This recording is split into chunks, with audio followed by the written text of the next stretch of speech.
ini sudah teman-teman mahasiswa sekalian telah belajar manajemen pemasaran ya.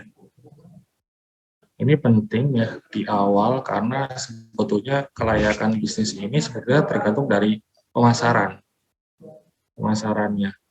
Kalau dulu perusahaan produksi barang banyak yang mau ambil itu produk dan jasanya.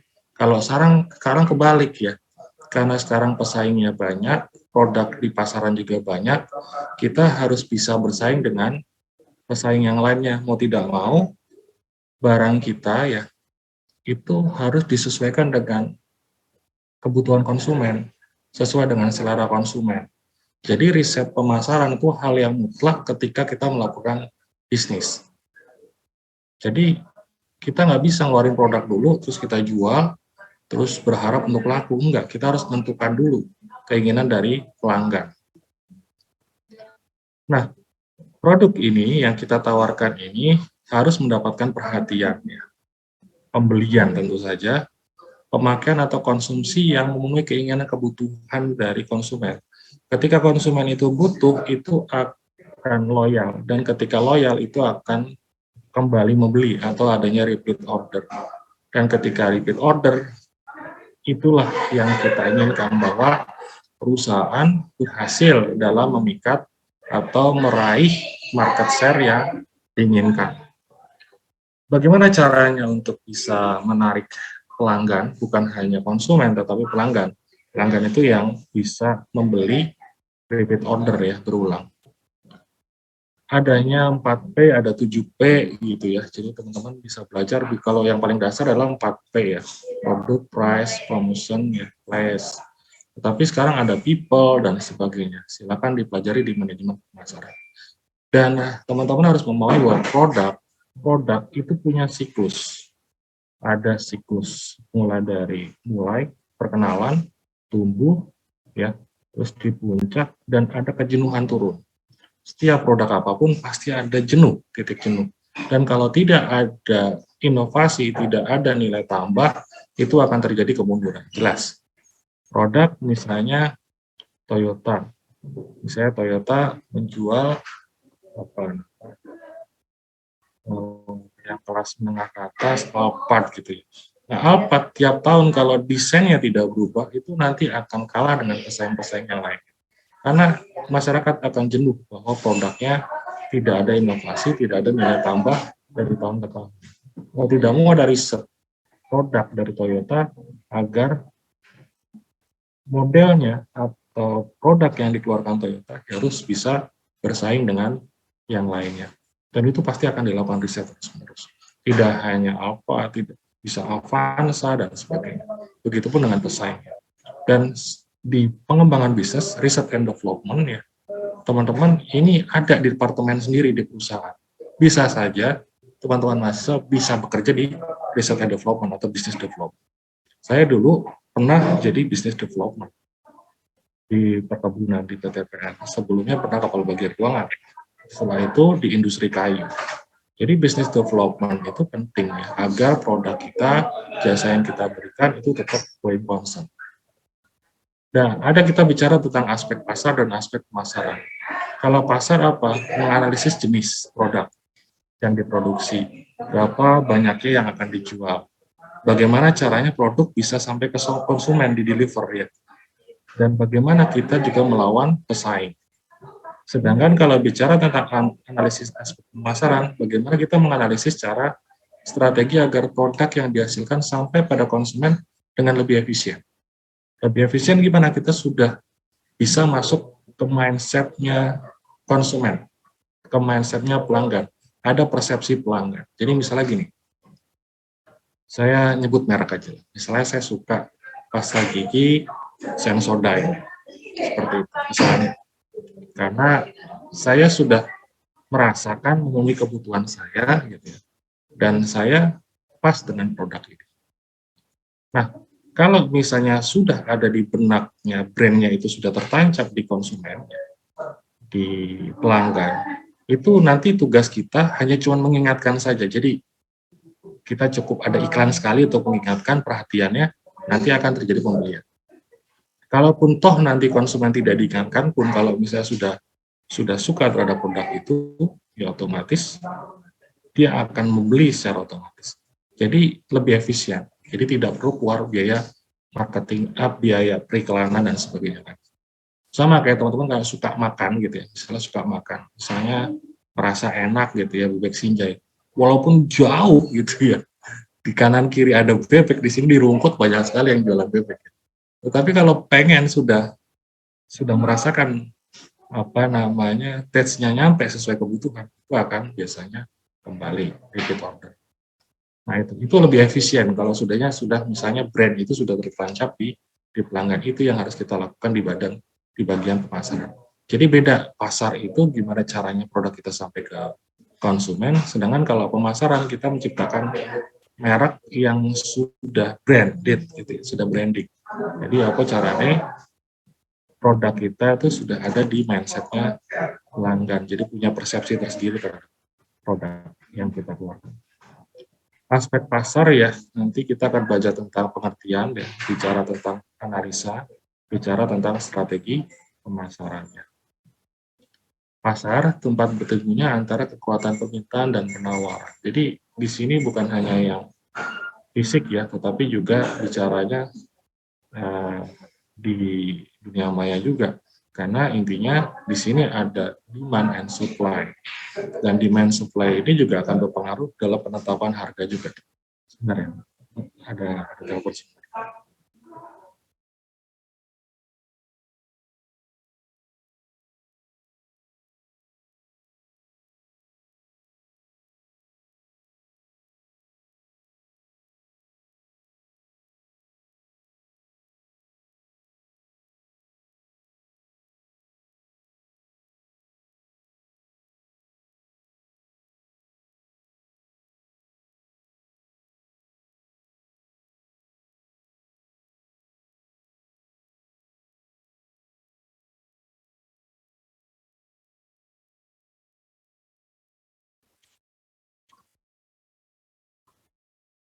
Halo, mohon maaf.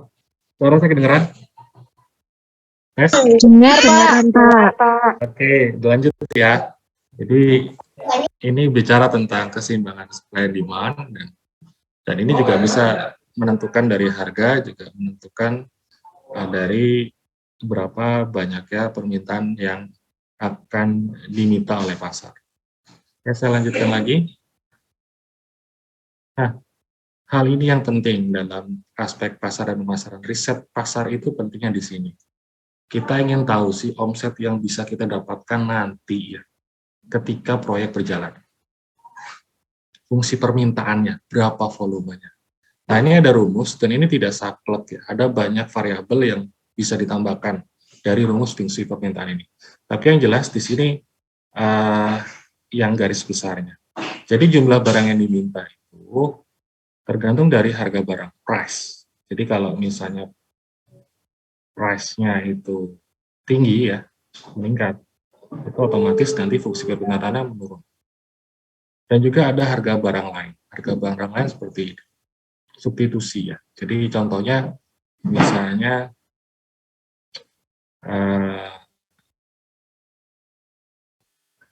Pertamax gitu ya, sama premium. Jangan premium udah nggak ada. Sama Pertalite ya. Ketika Pertalite itu tidak ada ya, otomatis akan juga mempengaruhi dari barang yang lainnya. Bisa Pertamax. Gitu.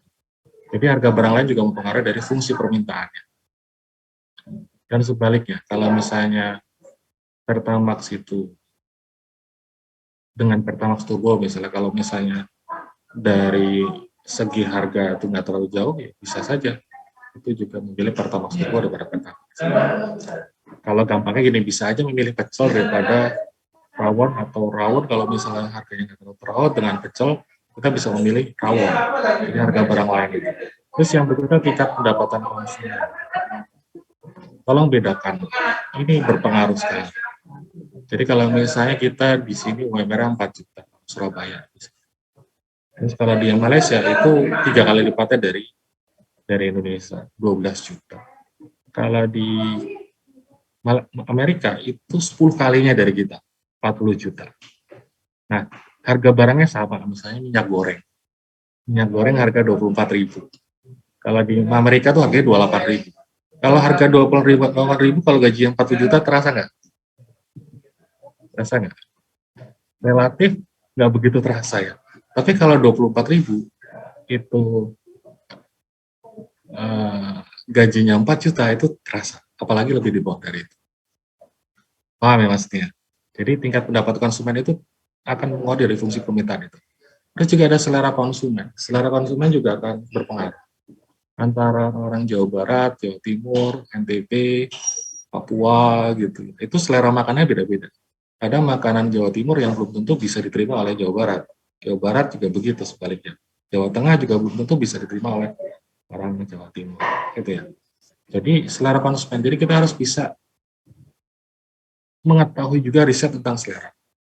McDonald di Amerika itu nggak kenal nasi. Tetapi di Indonesia ada nasi, ada geprek dan sebagainya.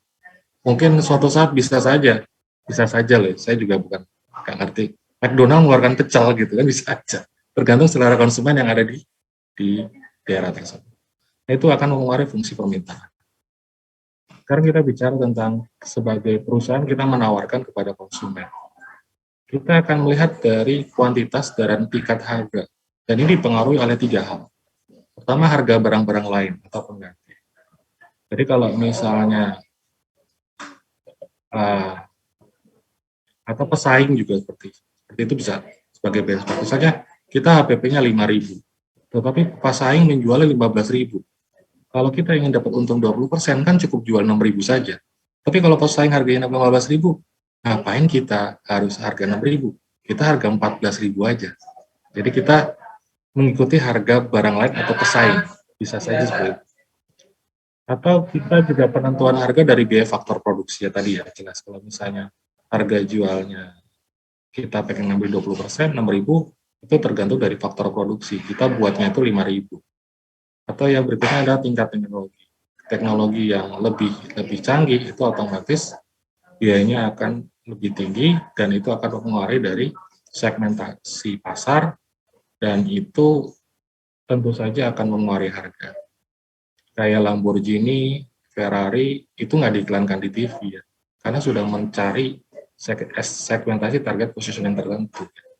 Dan orang yang pengen beli Ferrari itu nggak perlu tanya-tanya terlalu kuat ya, karena uangnya sudah ada. Dan dia berharap dari kualitas yang diberikan Ferrari sama Lamborghini. Karena ada teknologinya yang lebih tinggi, lebih cepat, dan lebih nyaman. Oke, kita bicara tentang bentuk pasar. Pasar itu ada 2, ada produsen, ada konsumen. Kalau di sisi produsen, orang yang jual, kalau yang jual banyak, itu namanya persaingan sempurna. Ini saya coba ngulang aja. Ini materi SMA paling. Jadi kalau penjualnya banyak, itu persaingan sempurna. Itu tidak bisa mempengaruhi harga pasar. Agak sulit. Tapi kalau pasar monopoli yang jual hanya satu, itu yang megang kendali harga. Sedangkan pasar oligopoli itu yang menguasai beberapa orang atau beberapa perusahaan. Contoh kalau di Indonesia itu telekomunikasi ya. Jadi ya kalau ada Telkomsel, ya Indosat, ya XL, Komindo ya. Itu yang biasanya mempengaruhi pasar.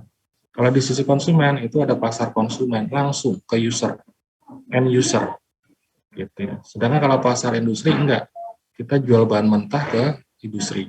Contoh misalnya kita petani tembakau ke perusahaan rokok gitu. Atau kita sebagai petani sawit ke perusahaan CPO, gitu, ke pasar industri. Ada pasar penjual kembali, reseller.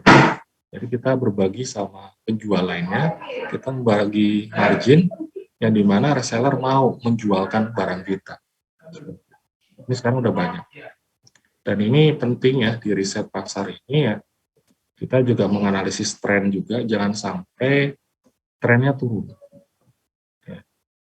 Produk yang kita launch yaitu nanti trennya itu arahnya sudah berbalik arah. Juga lihat dari pesaing juga. Oke, sekarang kita bicara tentang segmen target sama positioning ya. Segmentasi itu tergantung demografi. Umur itu demografi. Laki perempuan itu demografi. Kayak misalnya McDonald itu juga melakukan demografi ini. Dia menembak untuk segmen anak-anak dengan Happy Meal-nya, jualan mainan. Kalau anak-anak suka mainan McDonald-nya, otomatis orang tuanya ngikut, orang tuanya makan di situ. Jadi ini segmentasinya sebetulnya buat orang tua, tetapi ditembak juga segmentasi tertentu, ya anak-anak dengan menggunakan mainan. Itu demografi. Dari psikologi juga gitu, bisa geografi juga. Tadi ya, daerah, geografis itu daerah. Jadi misalnya orang Jawa Tengah, Jawa Timur, terus Jawa Barat, itu pasti akan berbeda dalam seleranya. Targeting itu bisa menengah ke atas, menengah ke bawah. Gitu. Antara Batik Air dengan Lion Air, itu targetnya berbeda. Dan kita positioningnya sebagai apa? Sebagai pemimpin pasar, sebagai challenging atau sebagai penantang, sebagai follower, sebagai pengikut, atau yang terakhir hanya cuman ya wilayah RT RW kita aja atau kecamatan kita ya, atau niche market, gitu ya, ceruk pasar. Nah ini ya, teman-teman harus bisa menganalisis ini ya. Ini ada pasar ya, pasar ada yang pasar baru, ada pasar yang sudah established, sudah lama. Ada produk atau jasa yang baru, ada yang sudah existing. Nah ini biaya yang semakin di sini itu semakin mahal. Yang dimana produknya baru, pasar baru, ini investasinya besar ini. Karena produk harus dikenal ya, dan perusahaannya belum established di sini, ini butuh biaya yang sangat besar. Kalau yang ini, produknya baru, tetapi perusahaan sudah established lama. Contoh misalnya Wings Food, ya itu sudah established lama, sudah established. Ketika sudah mengeluarkan mie sedap, ya brandnya juga sudah terkenal, established, perusahaan sudah established. Keluarkan produk baru, misalnya kecap sedap, ini relatif lebih ringan biaya untuk pemasarannya. Sedangkan kalau ini jasa dan pelayanan existing ini ya, kalau ini produknya sudah eksis, misalnya produk mie sedap gitu, tetapi pasarnya baru, misalnya dijual di Malaysia. Gitu.